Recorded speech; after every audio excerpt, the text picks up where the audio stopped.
Hello. Our word of the day today is factor.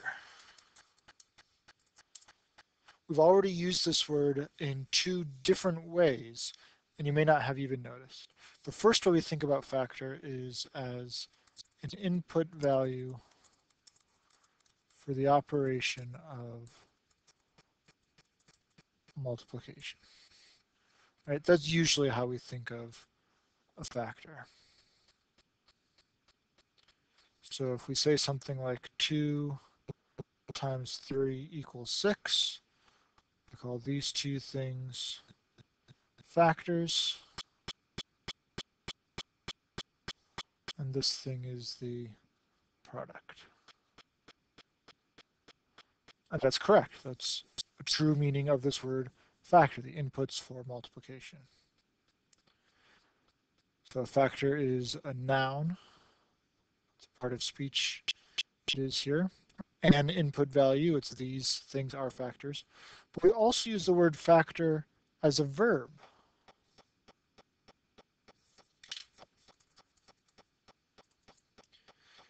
In that sense, factor means to write an expression or number, which we'll see in a moment, as a product of other expressions or numbers. All right, so how have we done that so far? Well, we took something like 2x plus 3x, recognized that an x was a common factor of both of those. 2 plus 3, that's 5. That's combining like terms, right? Instead of distributing an x to the 3 and distributing an x to the 2 to get 2x's plus 3x's, we use the distributive relationship in reverse. Let's make that line show up properly here. In reverse, and that is called factoring. We took an expression that was a sum, this product plus this product, and because they had a factor in common, we can write it as a multiplication. And now I just technically used a third definition of factor as I was saying that. I said these two terms have a factor in common.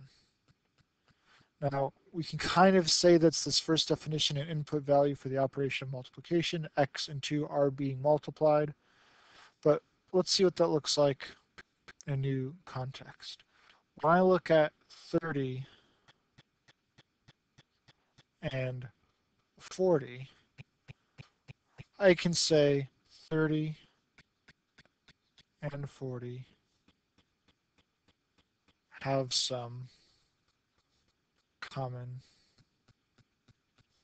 factors. They have some factors in common. Well, this doesn't look like a product. It's 3 tens. I could say it's a product in that sense.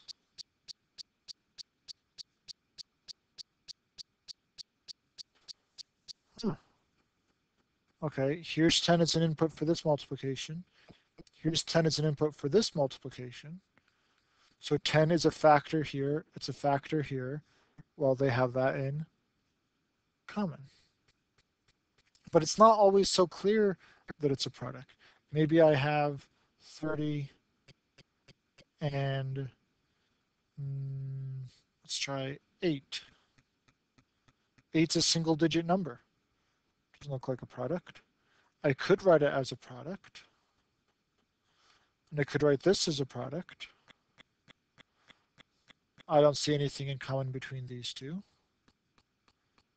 Oh, but maybe if I wrote it as a different product, let's see, instead of 3 times 10, I could do 5 times 6. 5 times 6 equals 30. No, nothing in common with this list. Let's see, what's another option? Maybe 2 times 15. Oh, here we go, 2 and 2. They have a 2 in common. Do they have anything else in common? Let's see, instead of 8 is 2 times 4, I could write it as 1 times 8. Third, I could write it as 1 times 30. Well, they have a 1 in common. So they have two common factors. Anything else? In this case, no, but it's not always clear when you've found all of the common factors. Okay. What I want to look at now is both what it means to be a factor and ways to look at these common factors that will be useful both for algebra and for arithmetic.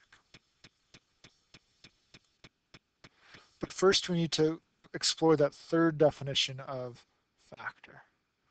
Right? If it's already written as a multiplication problem, the factors are the inputs for that operation. But sometimes we start with the number. We're starting with 6. I'm asking about the factors of 6.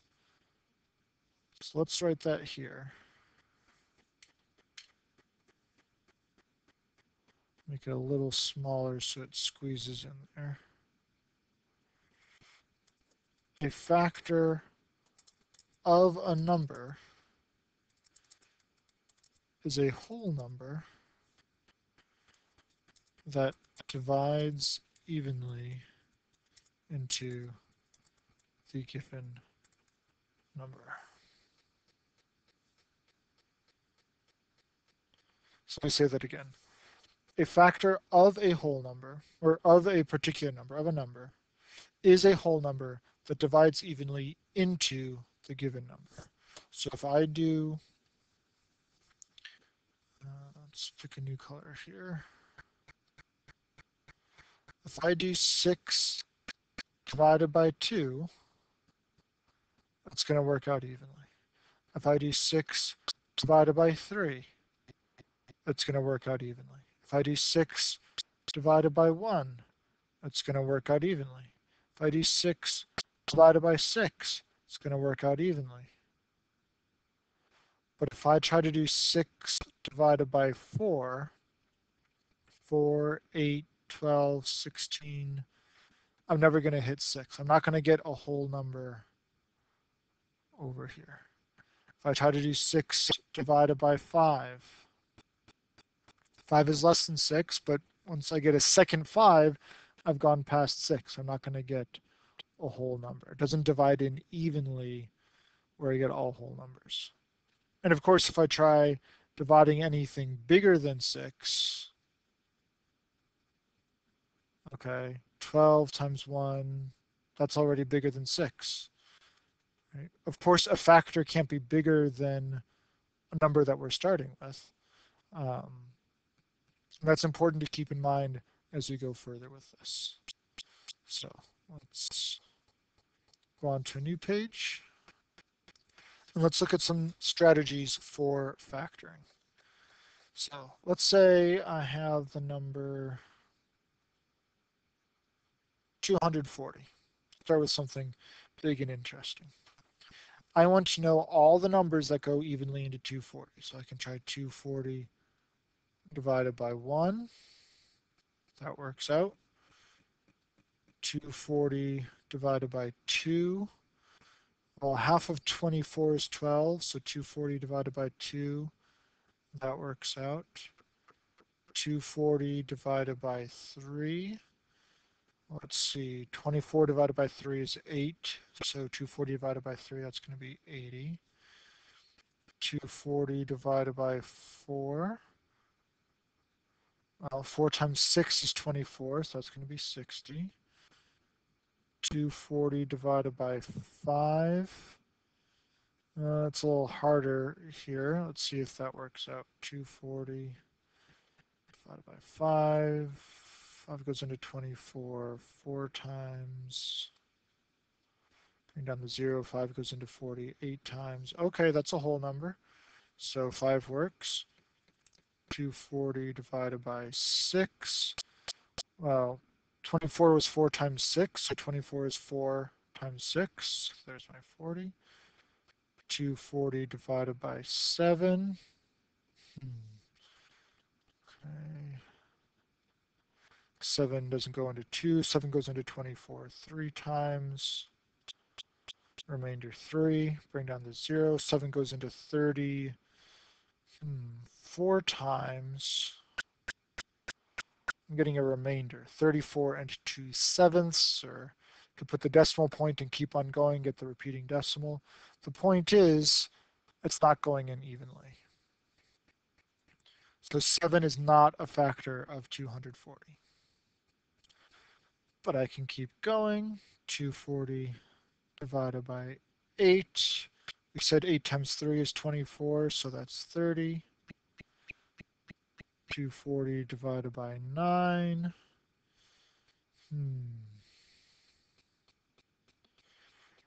Doing all this long division, kind of annoying. Right? It'd be nice if we could avoid the long division. But let's push on for a little bit longer. 9 goes into 24 2 times. 9 goes into 66 times. Remainder. 9's not going to work. 240 divided by 10, there's 24. That's the easiest one yet. Maybe that's useful. Let's keep on going. 240 divided by 11.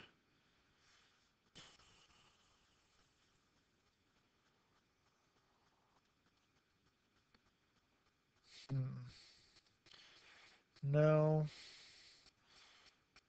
240 divided by 12. Well, 12 times 2 is 24. Okay, 240 divided by 13. More long division. 240 divided by 14. Here's a trick. 7 didn't go into 240. That tells me something about whether 14 can go into 240.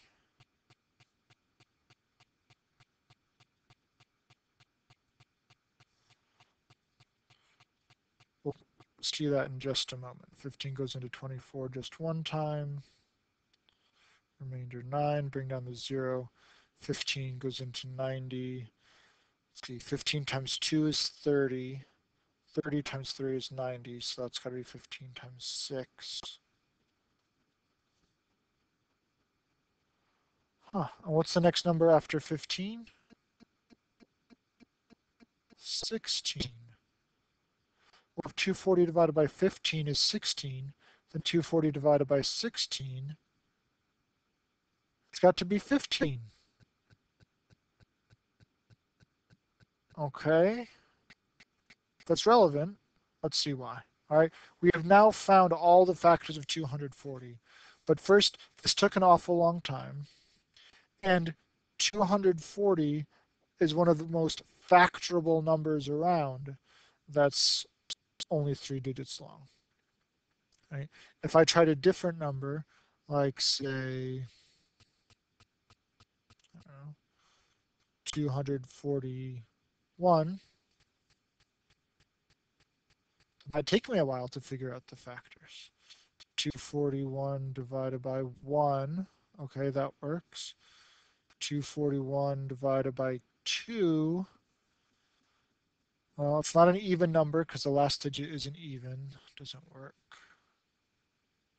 Don't even have to do the long division because I know 2 doesn't work. 241 divided by 3. Well, 2 plus 4 is 6. 6 plus 1 is 7. 3 doesn't go evenly into 7. So it doesn't go into 241. If you don't know that trick, for 3 and 9, if you add up the digits of a number, if that sum is a multiple of 3 or 9, then the original number is a multiple of 3 or 9. So I don't have time to prove that to you, but if you want an extra video explaining that, just send me a message and I'll try to take care of that for you. Now, another way to find out if this works, I already know 240 was 3 times something. So if I'm looking at multiples of 3, I'm going 240, 243, 246, 249, 252. From 240 to 243, I'm hopping over 241, so I know that's not going to work. Now, knowing that helps me eliminate a lot of other choices. I don't have to bother with 241 divided by 4 because I know if 2 is not going to go in, then 4 doesn't go in. Why? Because 4 is a multiple of 2. Let's look at how that works when it does work. When I say 240 divided by 4 is 60, another way to say that is that 240 equals 4 times 60. Or down here, when I see 240 divided by 10 is 24, I'm really saying, it's not an equal sign, it's an arrow. 240 equals 10 times 24. And this way of writing it is the key to factoring. And maybe you already were there, I've just been wasting your time. But we can do what's called a factor tree. 240, I can write it as a product, 24 times 10. And then each of these factors, remember factors, input for multiplication, it's the number that's going to go in evenly into 240. 24 times a whole number is 240. 10 times a whole number is 240. Right? Specifically, 10 times 24, 24 times 10. Right? I take 24, I can write that as a product. 24 is 4 times 6. 10 is 2 times 5. Starting to get in my own way here. Right. Now 4, I can write that as a product. 4 is 2 times 2. 6, I can write it as a product. 2 times 3. 2, the only thing I can do with 2 is write 1 times 2. 2 is still 2. I'm just saying 1 times that number is itself. 5. What are 2 whole numbers I can multiply to get 5? Well, 1 times 5. And that's it. I haven't really made any progress. Multiplying by 1 here or times 1 here, I can multiply by as many 1s as I want. It's not doing anything, right? 1 is the, what's it called? Multiplicative identity. I won't write it because I don't have any space, but 1 is the identity when we're multiplying. So those 1s aren't doing me any good. So I just have 2 times 2 times 2 times, let me put all the 2's together here, times 3 times 5. This product multiplies to get 240. And because it's made up entirely of prime numbers, it's called the prime factorization of 240. Once I've gotten the prime factorization, I can go from here to get this entire list. Okay? And that's what we're going to do moving forward. 240 was pretty unique because so many nice one-digit numbers go into it. It's a special number. But getting that prime factorization is almost always going to be the easiest, smoothest, best way, not just to get all of the factors, but to know which factors a given number has in common with some other number.